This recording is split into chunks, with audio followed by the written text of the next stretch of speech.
Yeah, I mean, a small digression here. I had a friend. Have you ever heard of synaesthesia?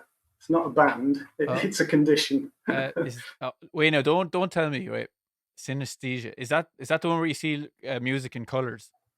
Yeah, or vice versa, or yeah, it's confusion of any senses like that. Okay. Yeah, you see, I had a friend back in London who had a very pronounced case of this, Hmm.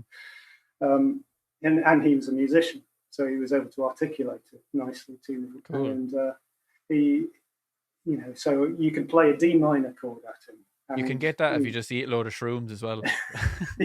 true. Well, yeah. I mean, maybe that means it's something latent in all of us, Maybe, yeah. Yeah, yeah. Break it And down. yeah. So you could play a D minor chord at him, and you could say, yeah, well, that's blue to me, and it's not just the pitch; it's the tone as well. Yeah. It all contributes, It's hard So to yeah, imagine when you don't have it, isn't it? Like yeah, it would be yeah, pretty cool to have. exactly. But then you could play an E chord at him, and he'd say, well, no, it's a completely different color. Yeah. So it just occurred to me then talking to him. I said, well, what happens when you transpose a song? I, and he said, well, my ear is telling me it's the same song, but it looks and sounds wrong. Yeah.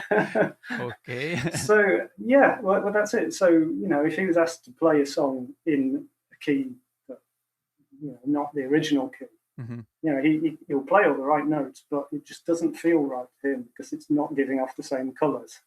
That's bizarre. You I know, never heard. and I have to say, and I never heard that. yeah, it's weird. I played in a So band with someone with perfect pitch before, and it was difficult because he'd get pissed off and I'd make a mistake.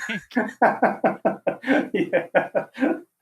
Well, I imagine this guy. I never played in a band with him, but he was a brilliant musician, and he had a touch of OCD as well. So it really bugged him when things were the wrong color.